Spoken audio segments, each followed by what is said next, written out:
भारत माता की। गणतंत्र मतलब ये होता है कि अब 26 जनवरी 1950 के बाद कि भारत का जो मुखिया होगा वो कोई राजा नहीं होगा, कोई वाइसराय नहीं होगा, जनता के द्वारा चुना हुआ राष्ट्रपति होगा जो भारत का मुखिया होगा। एक्ट 26 जनवरी 1950 की कल्पना की नहीं है। बाबा साहब ने जो दस्तावेज दिया है इसकी सुरक्षा का है, ये जो संरचना है इसको बचाने का है। आज हम जीवन चलाने के लिए केवल चापलूसी से आगे बढ़ रहे हैं, गलत और असत्य की चापलूसी करते हुए आगे बढ़ रहे हैं। सद्भाव प्रेम सहयोग और बंधु तो बढ़ाना है। जो हमारी जो पीढ़ी है, युवा पीढ़ी है, उसे तो मालूम ही नहीं है कि हमारा अधिकार क्या है और उसके प्रति हमारे कर्तव्य क्या है। जो हमारा संविधान बना है, संविधान इसलिए बना है कि सभी, चाहे बड़ा है छोटा है, कोई किसी भी धर्म का है, किसी भी जाति का है, किसी भी प्रांत का है, सबको एकजुट होकर अगर कहीं भी किसी के खिलाफ कुछ भी अन्याय हो रहा है तो उसके लिए खड़ा होना है।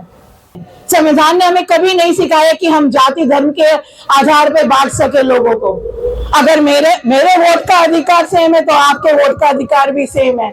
अगर मैं सरकार से क्वेश्चन पूछ सकती हूँ तो आप भी पूछ सकते हैं। ये समानता का अधिकार किसने दिया?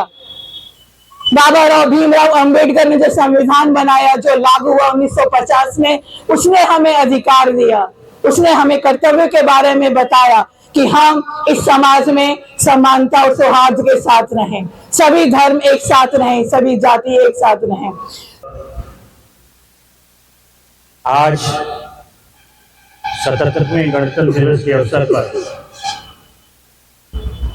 मुझे बहुत ही अति प्रसन्नता हो रही है कि आज इतनी बड़ी संख्या में समाज की विभूतियाँ, प्रतिष्ठित गण, मातृशक्ति और नौजवान आज इस गणतंत्र दिवस को मनाने के लिए यहाँ हम सब लोग एकत्रित हुए हैं। आज के दिन उन महान क्रांतिकारियों, स्वतंत्रता सेनानियों, उन महापुरुषों को नमन करता हूँ जिन्होंने इस देश की आज़ादी के लिए अपने प्राणों को न्यौछावर कर अपना बलिदान दिया। यह देश जो है विभिन्न प्रांतों में बटा हुआ है, 100 से ज्यादा बोलियां हैं, 100 से ज्यादा भाषाएं हैं इस देश के अंदर हैं। तब भी यह देश सारे जहां से अच्छा हिंदुस्तान हमारा, हम बुलबुले हैं इसके, ये गुलिस्ता हमारा। यह गुलिस्ता जो है विभिन्न प्रांतों से हम जो यहाँ पर लोग आए हैं, यहाँ पर रहते हैं, एक कुटुंब के रूप में रहते हैं। 100 भाषाएं, 100 बोलियों, विभिन्न धर्म, विभिन्न जातियां, उसके बाद भी यह देश, विश्व में ऐसा कोई देश नहीं है जिसके पास ऐसी विविधता है, उसके बाद भी हमारी एकता है। हम आज गणतंत्र दिवस के अवसर पर इतना ही कहना चाहते हैं कि देश के अंदर बिहार में 52% लोग गरीबी की रेखा से नीचे जी रहे हैं।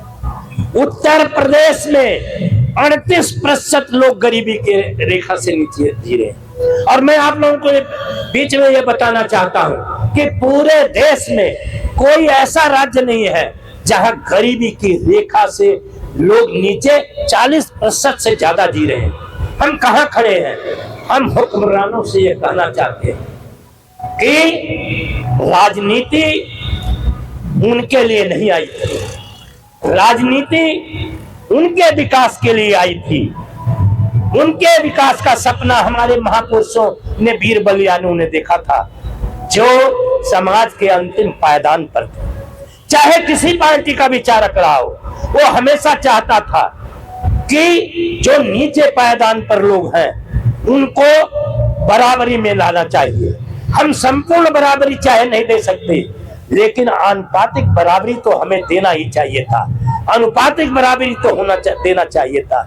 लेकिन आज 76 वर्ष पूरे हो गए संविधान लागू होने को और 77वें में हम प्रवेश कर गए हैं, लेकिन स्थिति पहले से भी दयनीय बनी हुई है। इस पर हमें विचार करना चाहिए और हम लोगों को लगातार राजनीतिक बात तो हमने की है, लेकिन सामाजिक बात यह है कि जो समाज के अंदर नफरत और असहिष्णुता का वातावरण है, जो यहाँ विभाजन की रेखा खींची जा रही है, उस विभाजन की रेखा को छोटी रेखा कर दो।